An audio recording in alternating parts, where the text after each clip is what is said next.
Hi, welcome back to another episode of Tuba People TV, where we talk about Arnold Jacobs all the time. We're in New Orleans, Louisiana, in the home of Mr. Richard Erb, longtime student of Arnold Jacobs, a longtime member of the New Orleans Symphony Orchestra, as well as the Louisiana Philharmonic, and a very long-time faculty member of the National Youth Orchestra of Canada. Yes, Yeah. this is true. It's so nice to finally meet you, and of course I've read about you and Mr. D. Stewart's book, and seen other things, other interviews with you, and it's wonderful to finally meet you. Well, thank you. Great to be here. I'm glad you came. I'm just wondering if you can recount for us the first time you encountered Mr. Jacobs. That would have been in 1967.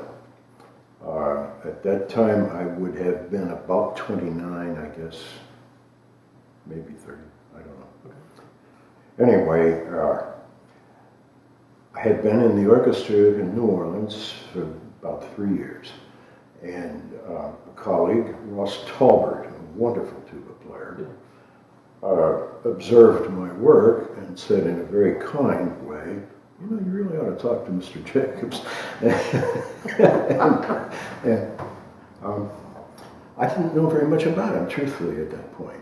And I had been trained in another tradition and was already playing professionally for a period of time. But I certainly agreed that I needed some help and that I was not happy with my work. So I tried it. It was in 1967. I went up there and I stayed 3 weeks and had 3 or maybe 4 lessons in that compact period. I had friends at Chicago Symphony who could afford to give me a place to stay, and they were kind. So that's how it began. I never was able to study with him long term, like at a university level 4-year course or something like that, but I kept returning at the beginning 2 or 3 times a year, and then a little more often than that for a few years, and I kept it up until 1996, actually. It's the last lesson I had with him, at which point I was 60. Wow. And so, How about that? it's 29 years, and it was a revelation at first, and continued to be that, absolutely, because what he does is unlike any other teacher that I've ever encountered. And I can say, and will say at the very outset, that if I've had any good luck or success, or whatever you want to call it, in my career, it's entirely because of him. I could not have continued to work successfully for any extended time, I don't believe, had I not gone to him. So I'm of course, as hundreds or maybe thousands are, eternally grateful. And it's an interesting thing, though, that I never really had a close personal relationship with the man. He was different from some other teachers in that he didn't become a cult figure and have students, having I think a really silly amount of worship for a teacher. And we were professional, and I'm grateful for all that he did. I'm wondering, would you it was a while ago, 67, quite some time ago. What do you remember? What are you able to remember from that first lesson or two, that first period of time? That's easy. What I remember is that everything I had been taught till that day was wrong. Okay.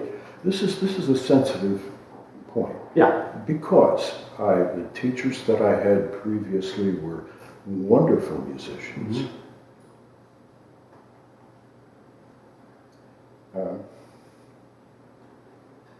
Wonderful people. Yeah. Wonderful artists. And close to me personally. Yeah. The problem was only that a lot of their teaching was purely the way a parrot learns to talk, which is, okay, oh, do it like this. I play it, okay, now you do that. And do it like that, though. Yeah. Well, if I'd been able to do that, I guess I wouldn't have needed any more lessons. When it came to points of mechanics or technical problems, they couldn't help me. Partly maybe because they were so good and at what they did. Yeah.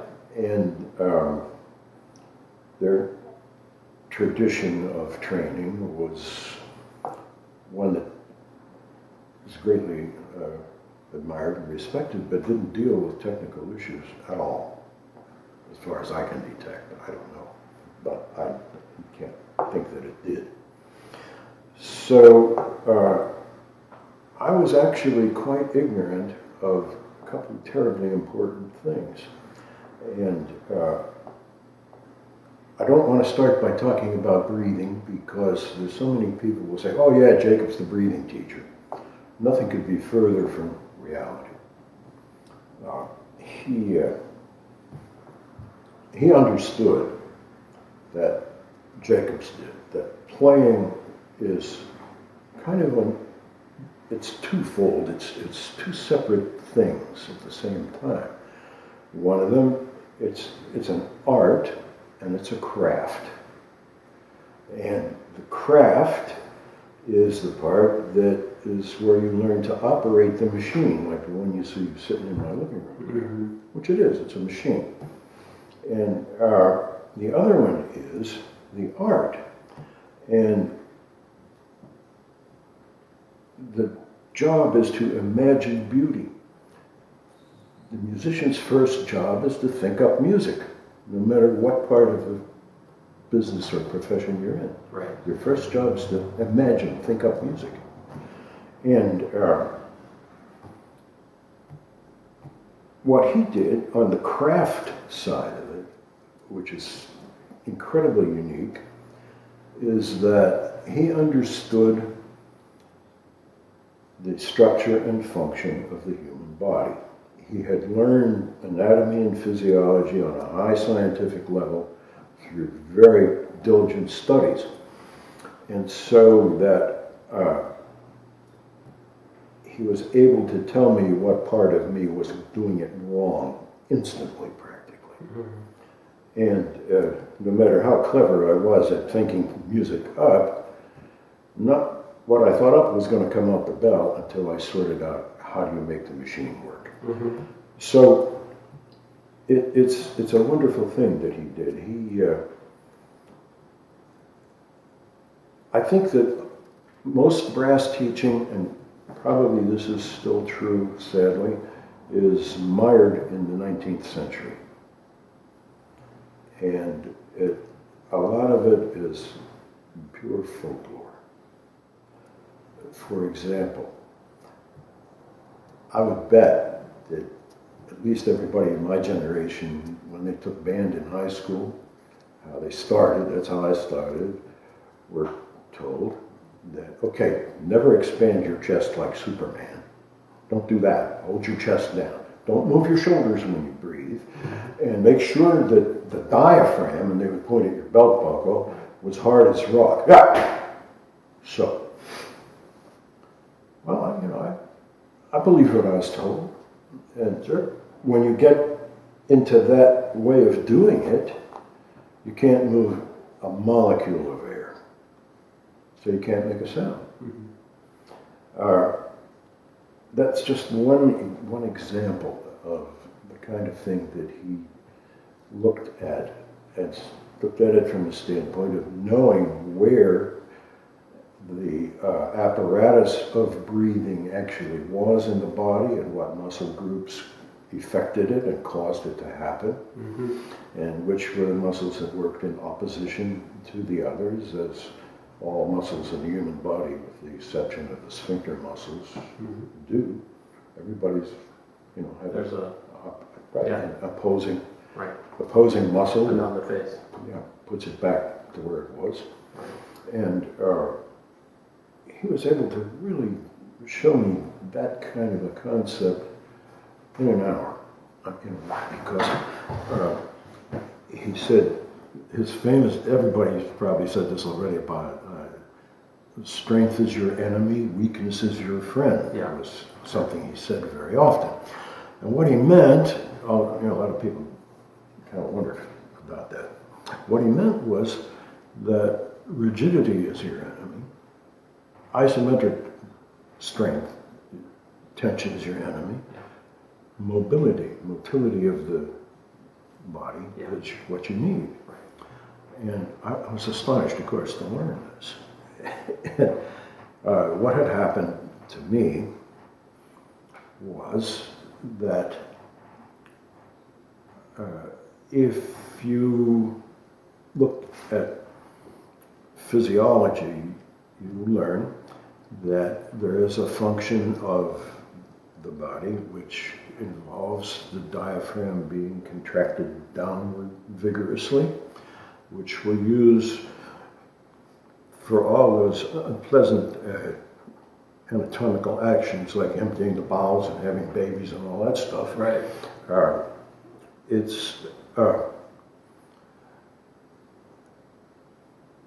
There are nervous connections that sense pressure in the abdominal cavity, that your brain says, okay, he's trying to maintain that pressure, so we'll close the airway. Right. So you can close it with your throat, so, or with your tongue, so. Yeah. It's a Valsalva maneuver. Right. Okay, very fine. Trouble is, that something that I understood a way to describe only very lately in a better way. It's that reaction is involuntary. Once it's initiated, that's fine. Now, people will say, well, yeah, but that's all voluntary, really, because you can decide when to go like that. True. There's no very effective way, apparently, to control when you stop doing that. In other words, the release is problematic. It's not so easily voluntarily controlled because we're hardwired to do it the other way. And that's what had been the result of all this strength is your friend teaching, was that I did every day until I was 30 Remington warm-up, okay? Yeah, I remember that. My teachers were from that discipline. Yeah. And so you have to do that, you begin by playing middle B flat on the trombone. And then you expand intervals chromatically, etc., etc. So I would do this like prayerfully, like saying rosary. Okay. So I would get the trombone on my face and say, okay, B flat now. B flat now. I couldn't start. Yeah. Well, that can be a problem because, in ensemble playing, that's not a good thing. Not being able to start. Yeah. Yeah. Not a good thing. No. It's a little bit easier, and I was getting by because if there's a rhythmic context that you're part of, you can flow on that and you don't get stuck so desperately sometimes. Yeah. There are other times when you'll get stuck no matter what you do. And, so that's why I went to see him in the first place. Well, inside of 2-3 lessons, it's gone. Gone. I mean, not just a little bit gone, it's gone. Right. That problem went away that quickly. What did he do to get that? Okay, here's what he did. He made me become familiar with the idea that atmospheric pressure in the room is X, whatever it is, whatever number you want to put to it, and atmospheric pressure inside the body can be that same value, that same number. And so he would make me practice having the airway open, no trombone in sight, so I could do it, and take a breath and just hold it. Except that the airway was totally open. Yeah, if somebody came up and punched you, the air would come out. Yeah, well, he himself came up and Punched you, okay. yeah, and he didn't punch. He gently palpated was his word. You know? Meaning to touch. Yeah. Yeah. And so you hold your hand up in front of you, and if you felt air going on the back of your hand, you're okay. Right. And it took a little while to be able to do that, a few days, you know, without going, because we all believe that, I guess, you know, I use the example of a plastic spray bottle my students are likely to have. Yes. Take the lid off the thing and say, okay, what's in the bottle? I say, water. Okay, what else? Air. Why is the air in the bottle? Well, unless you make the bottle smaller, it's going to stay there. And when you do make the bottle smaller, it comes out. And you can demonstrate this, you know, various sort of stupid ways. And it's the one thing that caused me to be able to overcome that problem. And the other thing is he has a concept that he describes that others, as far as I know, don't, which is that an attack on a brass instrument is caused by a rhythmic beginning of air. A rhythmic beginning of air. Rhythmic meaning air flow at a specific point in time. Yeah. Now, all the rest of the world up until then said, okay, it's an event that the tongue initiates. And you have to tongue on time. And your tongue is what causes the thing to start. It's not true. It's demonstrably untrue. The tongue is silent and disruptive in brass playing. It's an articulator, as you would use in speech, but it is not a controller in the sense that what we hear is not the noise made by the tongue. The noise is made by the air getting into the instrument. And in the process of getting in there, of course, it makes your lips vibrate if you're lucky. And it goes, then it's, you know, amplified and it becomes a noise you can recognize as a trombone sound. Right. The tongue's not what makes that noise. Yeah, exactly right. I remember him saying that the study of great sound involves getting air to the lips, not air to the tongue. And to your point about him being a more holistic teacher, what I've just concluded is that a private lesson prior to Jacobs' time was an event where you went into the studio with a teacher, and it was very anecdotally based, and the teacher said, do it my way because this is what works for me. But because of Jacobs' vast knowledge of human physiology and psychology, he would say, do it my way because this is what works for humans. Yeah, this is all true. And the point about teachers saying, do it this way because it works for me, an amazing number of them have no idea what they're doing themselves. They could not verbalize it if they had to. Right. They don't really know how they play, a lot of them, you know, and they have, well, frankly, false ideas of what it is they're actually doing. And to that point, you know, I want to make sure that we don't get into a situation where I'm saying, all right, this is the perfect way and the only way, and everyone else is an apostate or an infidel or whatever. Jacobs himself said to me many times, Yeah. he says, you know, I know a lot of people that do this really very poor, very wrong, very incorrectly. They play wrong, but they sound great. They sound beautiful. Yeah. And there's an explanation for that, which is that what matters is what you conceive, what you imagine. The body, you know, even if you handicap it, will find some way to get it out. Yeah. I mean, look, that's how I learned to play. I actually sounded pretty good. I got work. Yeah, you absolutely. Yeah. And I was reasonably successful on this modest level here. And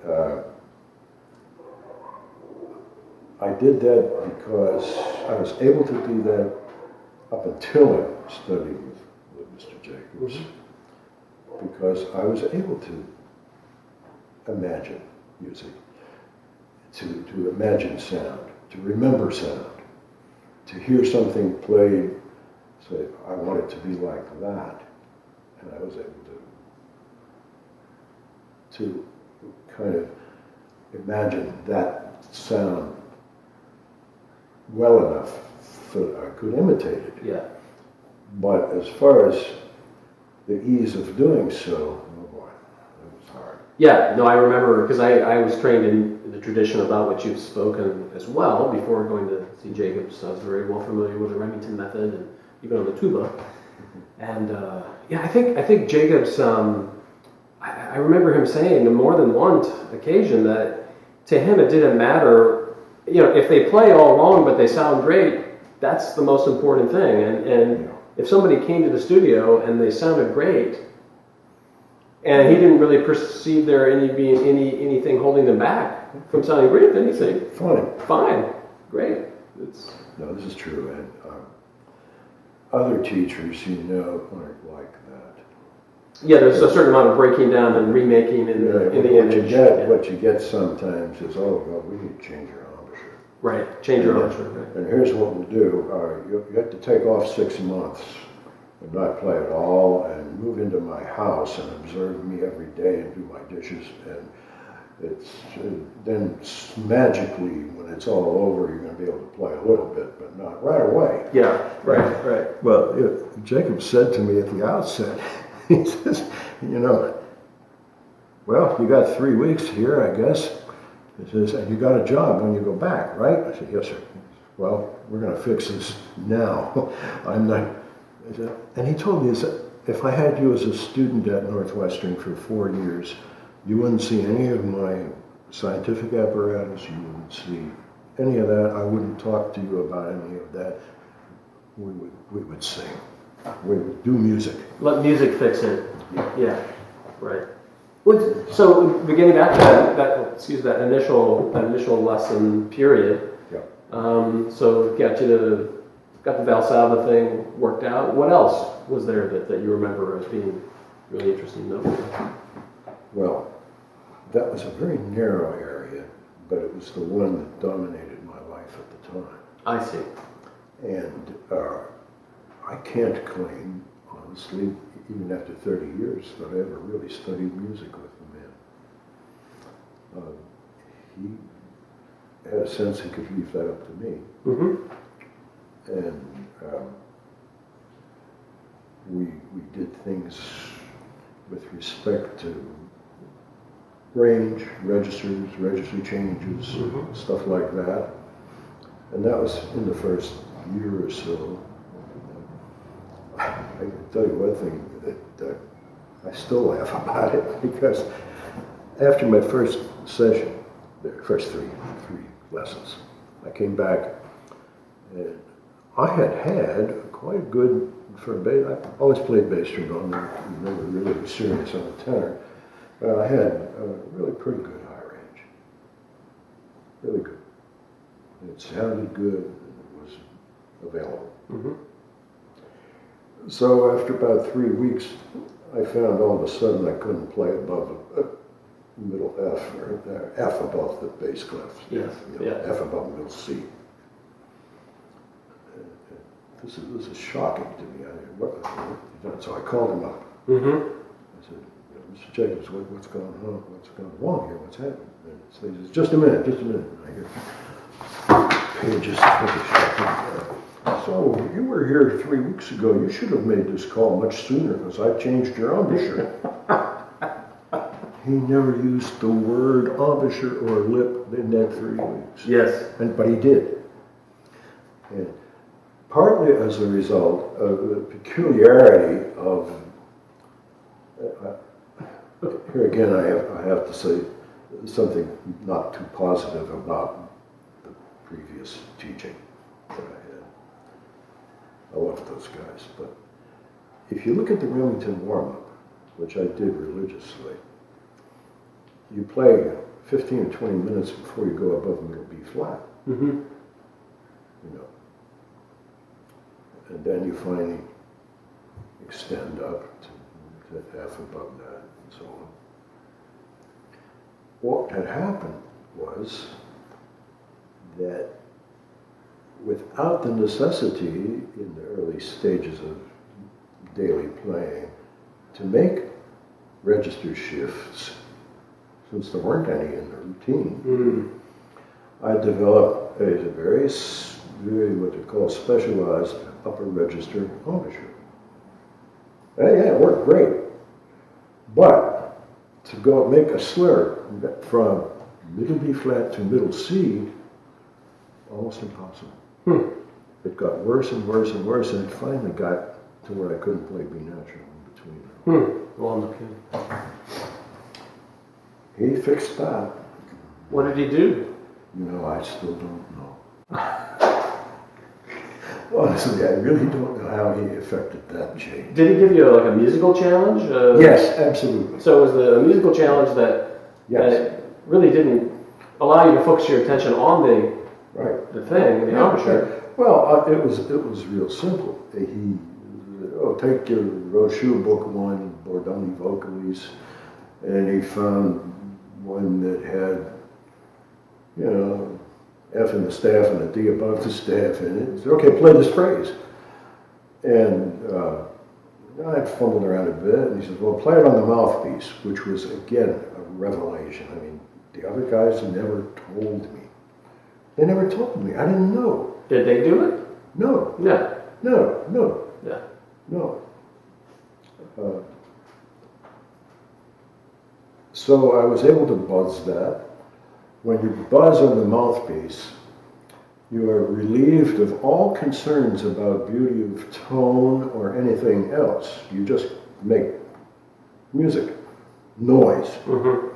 I won't use the term I normally apply to it here, but it doesn't sound very musical, okay? Well, when my wife was living, she didn't really, even though I had a nice sound on the mouthpiece, she wasn't really fond of it. But I know a guy who wasn't allowed to do it in the house. That's the truth. I'm not surprised. But anyway, it frees you of all those considerations. Yes, the strangeness. And then you say, okay, do it now with the instrument, and I could. And I did. And it was a miraculous, another case where it's a revelation, you know. It was an astonishing thing to know when you didn't know it at age 30, especially. Yeah. So, that was one of the other things that he did, and that was the way he approached that business of having, actually I had 3 embouchures, because when I went into the trigger range below the staff, I had yet a 3rd one, which resembled very much the high range one, oddly enough. But here again, the transition was hopeless. You know? And, I don't know how I got as far as I did with those handicaps, but I did, and so. So it was the Jacobs presented you with musical challenges. Yes. That allowed you to overcome these difficulties, and he would always say, he would very famously, I don't like the term trombone player, trumpet player, tuba player, French horn, whatever. Yeah. He like the artist who expresses themselves through the instrument as you learn the music, then you learn the instrument. But if you approach it as learning the instrument, you may not learn the music. No, it's I guess if you confine your efforts to the Arbin book and Rochu and a couple other things your whole life, you'd finally get to be able to operate the trombone, but it would take you a hell of a long time. And you have to operate your trombone from your workstation Yeah. in the orchestra. yeah, it's just not it's not an effective way of doing it. And also, you know, at that, when you're younger, like you were close to 30, tremendous effort. As you get older, Oh, that effort does increase, and I could see it. Yeah, I could see it coming. I really could. I'd say, boy, I was, as a matter of fact, practicing harder, longer every year that I worked, you know. And I thought that, you know, received wisdom is if you practice enough, you'll get better. It's not true. If what you're doing is incorrect, you'll get worse. Sure. And besides that, you know, it's exhausting and mind-killing. Jake said to me, "How much do you practice?" And I told him some untruth, like 8 or 12 hours a day or something. But it was a lot, okay? Yeah. Really a lot. And he says, "Well, I have something to tell you. You should only play as long as you can hear it." Mm-hmm. Now, he said, "Look, this thing you're playing is not a piano. It's not a violin. You can't practice a Beethoven sonata on it, or a Bach invention, or what have you. You can make one note at a time most of the time, and it's a sound which is noble and glorious and wonderful, but even the most skillful trombone player can't vary it that much. Not that much. Not infinite color that you can get with stringed instruments." Mm-hmm. As a matter of fact, most of what we do, if you look at brass teaching, is a lot of it is directed toward eliminating variety of tone. Make it more uniform. Yeah. Play long tones and make them match. Right. That's true. So he said, only play as long as you can hear it, meaning musical interest can be established and maintained. If you enjoy what you're hearing, you'll get better. Trust me. Mr. Herb, the nugget that you uttered just a few minutes ago about Mr. Jacobs instructing you to practice only as long as you can hear it is, to me, golden. It's amazing. And it was to me too, and I've taken it exactly to heart. And I gave up that 6-hour-a-day stuff. Yeah, and right. Was better off for it in every way. And of course, as I said, you know, if you do something for 6 hours and it ain't right. Well, you're just reinforcing, you know, the brain works on percentages, and so if you keep putting in a file cabinet that represents bad habits, then that's what you get good at. The other thing, habits, that's an interesting thing. He used that word a fair amount, in that he said, we do not break bad habits.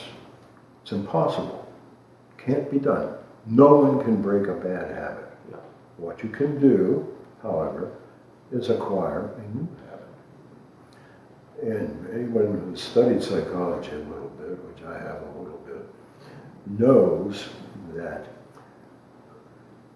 the word I think is extinction, where if you do something every day for a long time and then don't do it every day and do it every other day and then slowly don't do it at all, that learning that you had previously is always going to be there for all eternity, at least till your brain rots, but it's the new path will take over. You'll go there more naturally than you go to the old bad habit.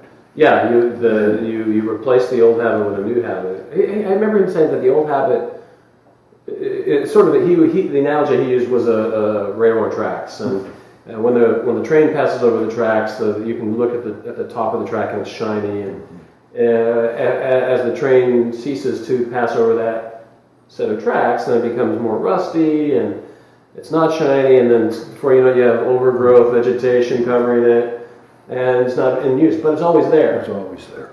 That path is always there, and it can come back if you start to renew it again. Yeah. So replacing... You replace bad habits, that's all. Yeah.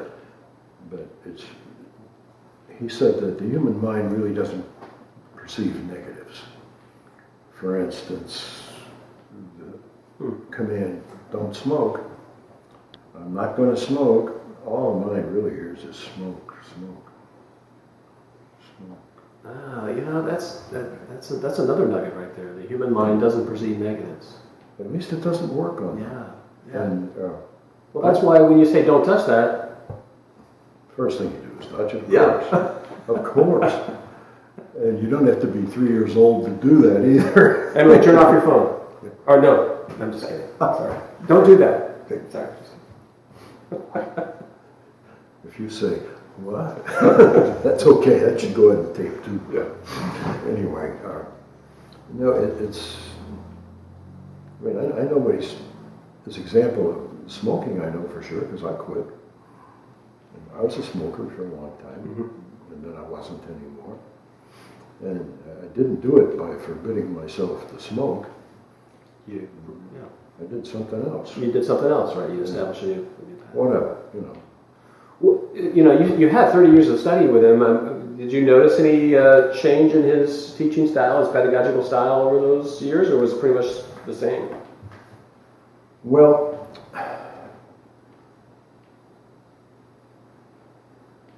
I'm afraid to say that it never changed because it sounds a little critical or pejorative somehow. He adapted very, very well to new personalities that he encountered, new students, new people, and to the changing world around him that produced those students. He was a very keenly aware type of individual of the world in general.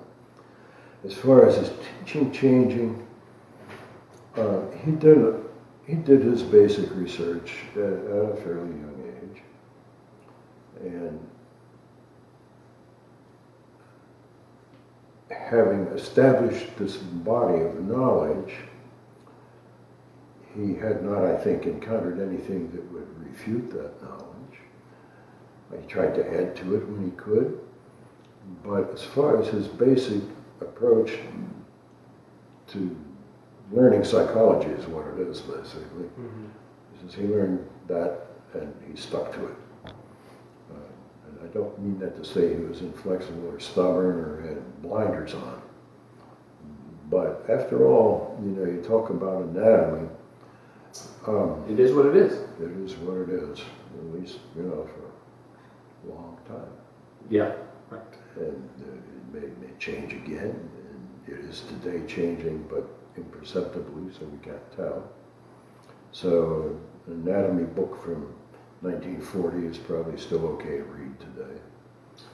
You know, some people who would have, I've talked to in the past, who studied with him for a long period of time. Some people would say that he initially, when they encountered him, maybe in the 50s or 60s, he was using a lot of medical jargon and that sort of thing. And as time went on, then that started to go away. Other people said no, he was that way. He was the same way from the beginning to the end with them. And some people say, well, I think I changed.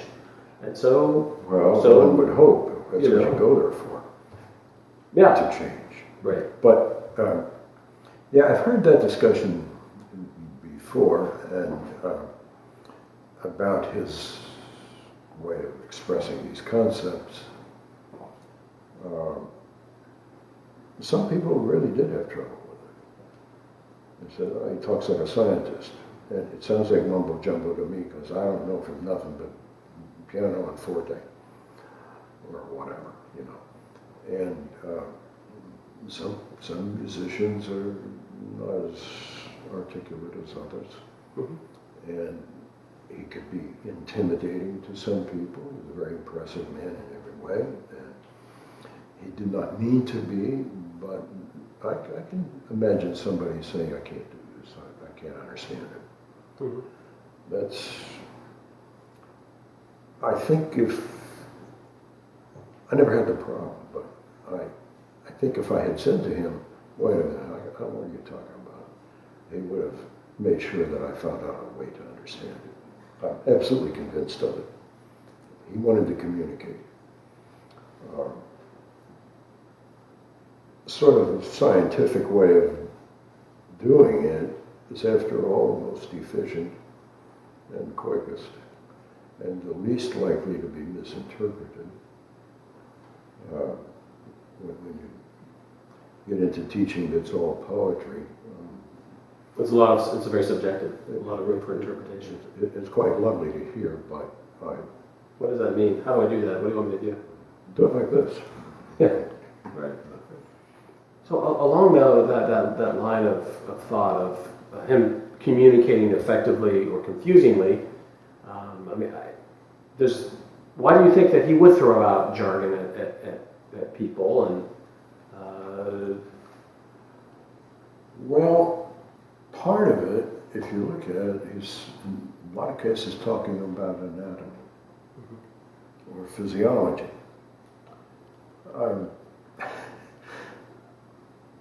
You have to call the body parts what they are. yeah, There are terms for them that we use customarily, after we had a couple of beers or a football game, sure, or whatever. People can understand them, but it's easily misunderstood in terms of its application. mm-hmm. And so he called the parts of us what they were. That's scientific. And as far as physiology and the behavioral aspect of it, you can quantify those things very clearly and very easily if you use very concise terms, And if he was trying to tell me why I couldn't move my tongue, what could he say except what caused it? Mm-hmm.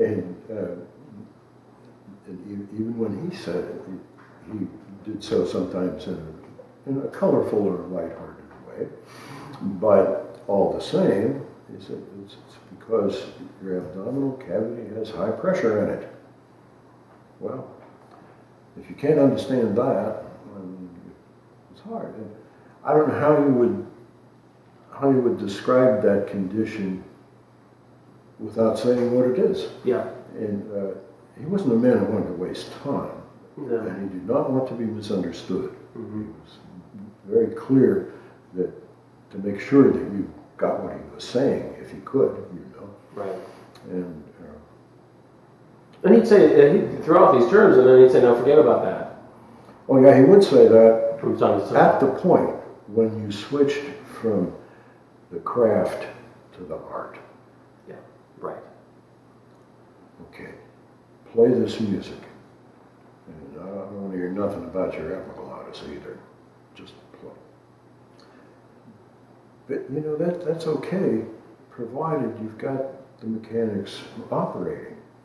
If you really have a problem, or if something's not working efficiently or effectively, or if you're handicapped yourself by not breathing, barely enough to sustain life and expect you can play the sousaphone or something, right.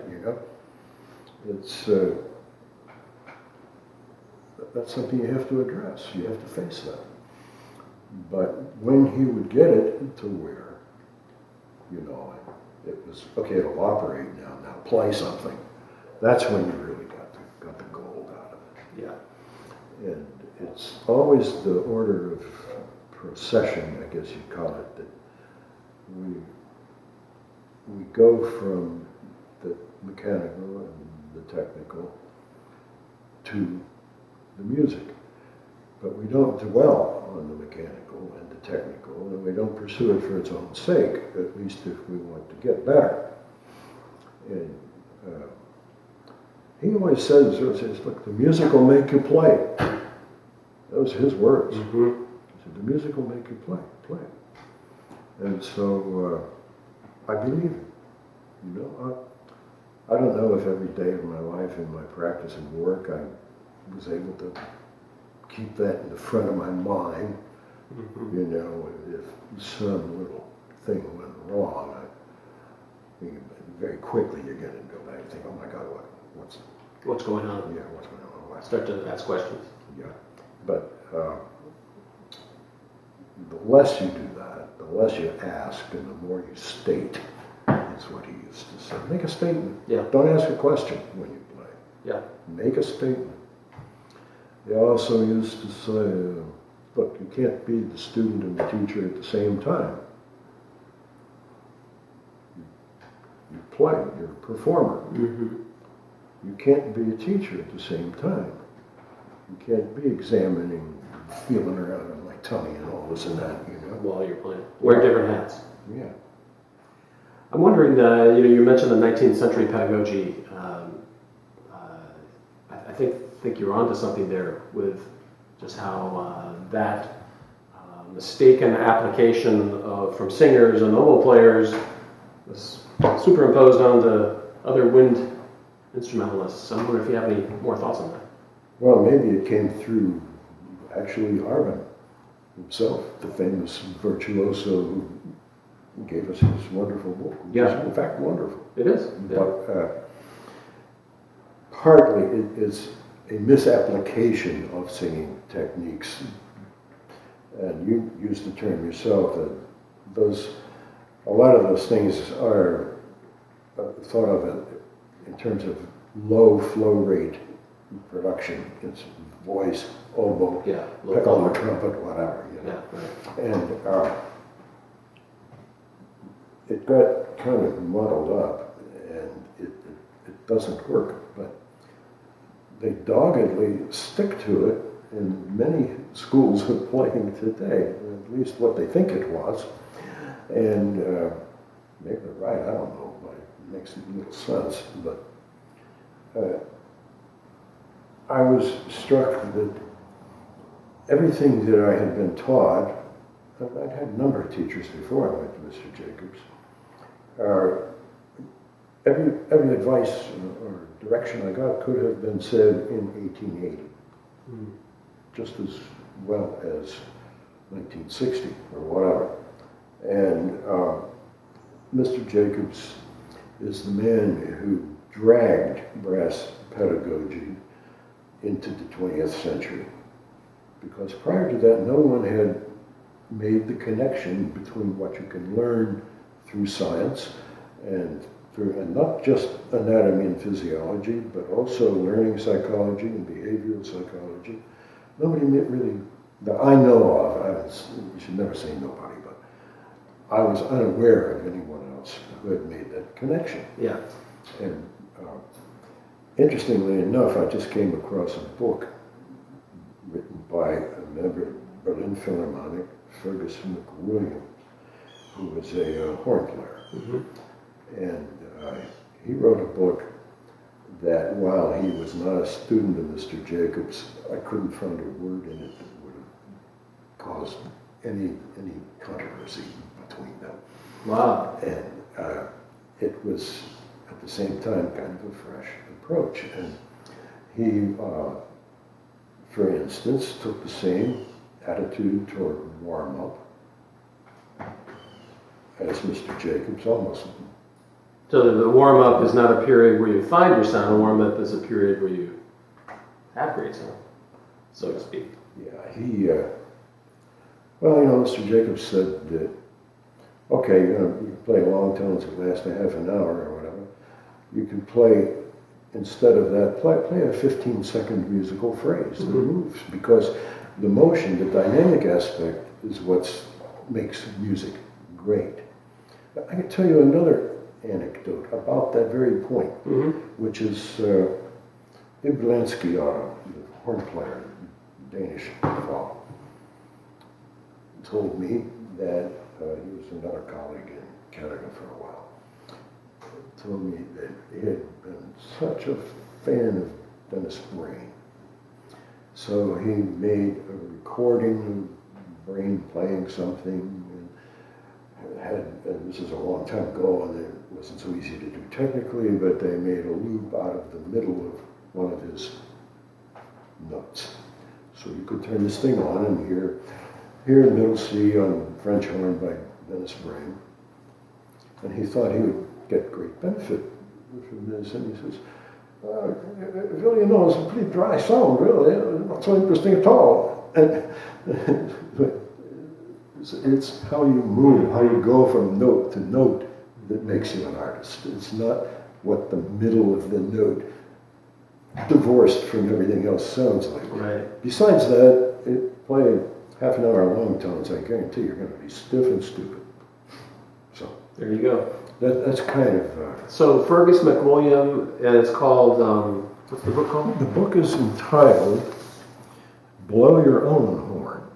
And the derivation, the title is that he feels that teachers ought not to dominate students, that they ought to give them the information that they need, but that students should be inventive and take the initiative and grow. And it's okay to grow if you grow up to be different from me. Mm-hmm. That's where teachers get, I think, many times fall into that trap. Sure. And it's, you know, it's a lot of power there. You make people do what you want. And, it's very important. And this is the first book I know of that helps to complete the task of getting into the 20th century. And I think it's something worth having. You had a book you wanted to mention also. Yeah, a mutual friend of ours, Yes. Greg Irvine, just recently published a book called Arnold Jacobs Legacy, Sound Advice for Developing Brass Players. And Greg and I did our graduate studies together at Northwestern. Then he came back, that was in the 80s. In the 90s, came back and did his doctoral work with Rex Martin at Northwestern. And studied with Jacobs all along the way. And I know that he was actually a student of yours at National Youth Orchestra. Yeah, actually, our friend Robert was as well. I don't know if he admitted to it, but he was. Yeah, he did, absolutely, yeah. Yeah, so certainly I've been reading it during my travels here, and it's an excellent book, and there's lots out there that's being written. I'm wondering that there's not a lot written about another one of your teachers. I'm wondering if you can tell us. Catelinet. Philip Catelinet, yeah. Yeah, that was a great experience with him too, although totally different from the first ones and the last one. He of course, was British. Came to this country in the late 50s. And just, if I may, just to give you, Philip Catelinet gave the world premiere performance of the Vaughan Williams Tuba Concerto. He did that. It was written for him, actually. Yeah, written for him. Yeah. And all those wonderful recordings from the 60s with Philharmonia Orchestra, Von Karajan, he was on all those. Wow. An interesting fellow. He, coming from this sort of Remington school background, which was pretty mechanical and pretty rigid, he taught in the European way. Obviously, he wasn't from here. And what he wanted to do in our lessons was, he was a brilliant pianist. Yeah, he was a pianist. Yeah, a brilliant pianist. He was head opera coach for the BBC Opera. Great musician. Great musician. He could do anything, in any key. And anyway, what he wanted to do is for me to bring solos to him, and he played piano part, played the solo part. And he would be a coach. Yeah. He would correct the obvious mistakes, which were obvious and plentiful, and he worked that way. And to be honest, at the time, I thought he was nuts. I thought this is just not a way to teach a brass instrument. I wanted 2 chairs, a music stand, and the arm in the book. Right. But it was a wonderful experience once I survived it, because I was terrified a little bit because I was having some mechanical difficulties at the time, I was hoping he would fix them. He didn't fix them. He wasn't interested in them. And in a way, it's the same thing Mr. Jacobs would have done. Yeah. But he's an interesting guy. He learned to play in the Salvation Army discipline, and could play, really could honestly play any brass instrument, period. He'd pick up euphonium and sound great. I hadn't heard him play cornet. And he played with Pittsburgh Symphony some as a sub, and they were all agog how good he was. He played Boozy and Hawk's F tuba, not giant double C, you know. Yeah. And he was a wonderful man, and I'm grateful to him. You were thinking mechanically, not musically, Exactly. and he was thinking musically, not mechanically. And I dare say I missed a lot because of that, but my blinders. Yeah. But it was taken altogether a great experience, and he was, now that I could see it a little more clearly, and he was just a wonderful man, a kind and gentle person. Oh, that's neat. And, Maybe just getting circling back to Mr. Jacobs, you had mentioned early on in our interview how you didn't really work with music with Mr. Jacobs. Obviously, he felt comfortable enough with your musical abilities, your musicianship, that it was about solving problems. But he did so in using music. Absolutely.